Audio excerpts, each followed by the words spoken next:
Hello again, everybody. I've got a bit of a cold. I've probably got the new variation of COVID, a cold. So, if I sound a bit, my voice sounds a bit off, that's why I apologize in advance. I want to talk about this Charlie Kirk curse that was apparently cast by Etsy witches, that's the name already slurring, at the behest of a magazine or a journal or an online thing in America called Jezebel. Now, there seemed Megan Kelly on her show yesterday made a big deal of this. That she was saying that Charlie Kirk's wife, Erica Kirk, was terrified of the curse and the hex or whatever it is. And within a couple of days, he was shot, as we all know. Now, yeah, yeah, no, that course would have never worked. Never worked. That's nonsense. And I'll explain why. Courses don't work like that. Now, before I say that, courses are very real. A curse is a very real thing. But the only way you can curse somebody is if they have a direct connection to you. So, for instance, and they directly mean or meant or want you to be harmed. So, for instance, the person at both Jezebel and both Etsy could have never cursed Charlie Kirk because he never mentioned them by name. It doesn't matter how pissed off you are about them. It doesn't matter how annoyed you are at their policies or what they believe or how much they piss you off or how they offend you. It has to be directly done to insult or hurt you. So you cannot. Charlie Kirk would have to name the witch at Etsy by name, or and even if they named the person at Jezebel by name, they still couldn't do it because you can't hire a third party to do it. And I'll explain that to you in a while. Now, let me talk. Courses are real, and here's how they work. When someone develops a hatred of you and they want to destroy you, and they go out of their way to try and destroy you, naming you personally by name, they create an energetic link between you and them that's unique. It's almost like the same thing as when you fall in love with someone or have a really close friendship with someone. You create a special kind of energetic link. It's like an invisible telephone wire that then doesn't permanently, but that then bonds you to that person as long as the emotional attachment exists. So if you're walking down the street and someone calls you by name and they hit you or punch you or verbally assault you for no reason. You have to you know that's another thing. You would have to have if it's for no reason, it's for no reason. If if you don't like them, that's not a reason. If you don't believe in what they believe, that's not a reason. A reason is an actual they tried to assault or harm you personally. They came after you for no reason. And no personal reason. It's just specifically they don't like you for existing. That's not enough to curse somebody. But if you're walking down the street and someone abuses you, slags you off, says something to you, punches you, hits you for no reason, an energetic link is then created between the two of you, and then you can safely curse the other person because you literally have a phone line into their soul, well, into their essence, whatever they are. So, but even then, you should be very careful. You should never hex someone who has a child because curses are intergenerational. So if you hex someone that has a child, it will pass on to the children never did you any harm. Likewise, if you found out that that person was taking care of an elderly relative as a carer or a disabled spouse, if you have any kind of human decency, you wouldn't do anything like that because who's going to take care of the person the person they're caring for? They never did you any harm. So and the same with pets. If they live alone with pets, the pets are then and you do something when they die or end up in a mental hospital, who takes care of the pets? So there's a huge ethical failsafe towards cursing. You only do it as a last resort and avoid it at all costs. And now If you don't have that personal connection, that course can't be done.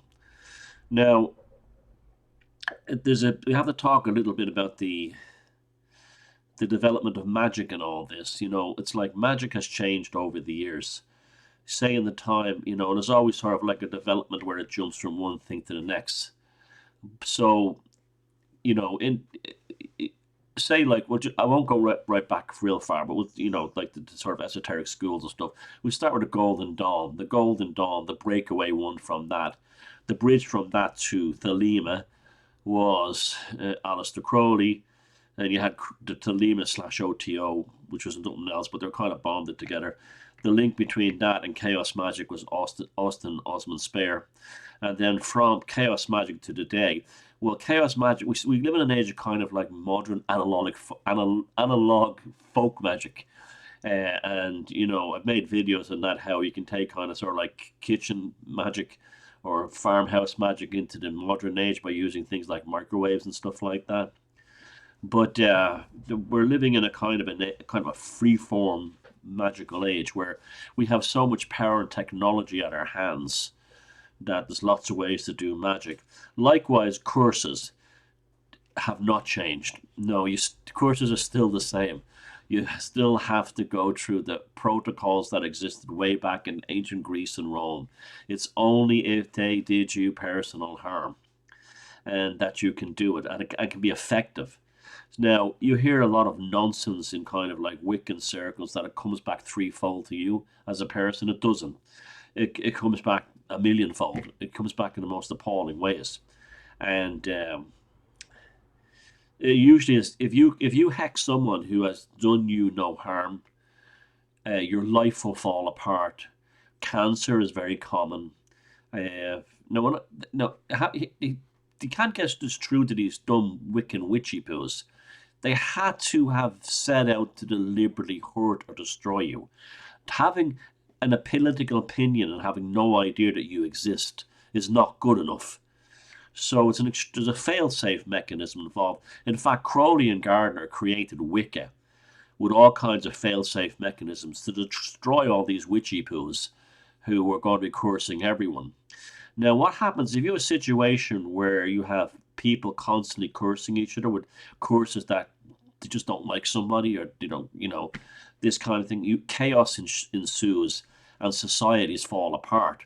You often hear people say, if voodoo works, why is Haiti the poorest and its most dysfunctional nation on earth? I've got news for you. Ironically, that proves voodoo does work. Why does voodoo the proof that voodoo does work? I look like a Lumpa Lumpa with my hair today. I wasn't. I was sleeping. I slept in late. Uh, why does proof that voodoo works? Because it's in countries in chaos. Everyone is hexing and cursing everyone else for no reason. And you'll see the same thing happen in America. Remember the whole Trump curse from a few years back, where they had the binding spell ritual. Remember that thing? That may have been what prevented Trump from getting shot when the bullet went through his ear instead of through his head. They may have actually, because Trump never went down to get any of them personally. All those idiots who burned the tarot card. And that's what the Charlie Kirk curse was as well. They burned a picture of Charlie Kirk. Stupid. This is what happens when you have people who think they're witches because they have the Charmed or the Sabrina, the teenage witch box set. That's what these people are. Or they think they have a Stevie Nicks poster on the wall. They think they're witches because of that. And they're idiots, they're morons, and they all destroy themselves because what happens is if you have this energetic connection to this person, that you don't have this energetic connection, sorry, and then you curse a person, it flies off into chaos. It doesn't. It's a phone call looking for a phone number that doesn't exist, and so it just creates energetic and psychic chaos in your life for doing it. So that's why the Charlie Kirk curse could have never worked. Simply because it violates the actual law of magic, every laws of magic, going right back to the earliest magic, maybe back to like Paleolithic times, that there has to be a personal thing, a personal connection between both. And So it would never work. It would just spun off into chaos. So Charlie Kirk's death wasn't a result of any curse that happened, but I can assure you that the ones that cursed them, both at Etsy and at Jezebel, well, they will probably suffer appalling consequences now. I mean, I've had people that try to curse me, uh, and also it's another thing to do it publicly. When you do it publicly, the curse immediately fails. All magic has to be done in secret. That's why it's called the occult, for God's sake, hidden. And so to do it publicly like that, it's guaranteed failure as well.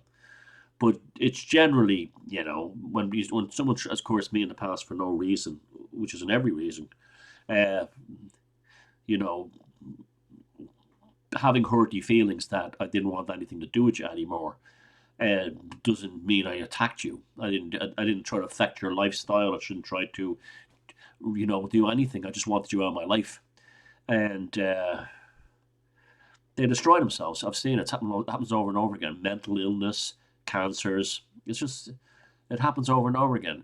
The energetic link kind of spirals back in, and so those people are saying that Charlie Kirk was shot because he was cursed. Nah, he wasn't. They were not real witches. They were not real magical practitioners. That was just absolute bullshit. It was a horrible thing they did, but ultimately it was infantile and childish. And more than anything else, sort of like a statement of their own helplessness. So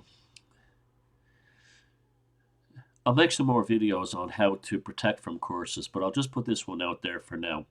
So anyone who uses an Etsy witch to curse you or someone else or Charlie Kirk, it's never, unless the Etsy witch was personally damaged by the person it was intended for. I mean, if you wanted to, it won't work. Honest to God, if you wanted to commit suicide, become an Etsy witch offering courses. Your whole life will become like the country of Haiti. Okay, take care.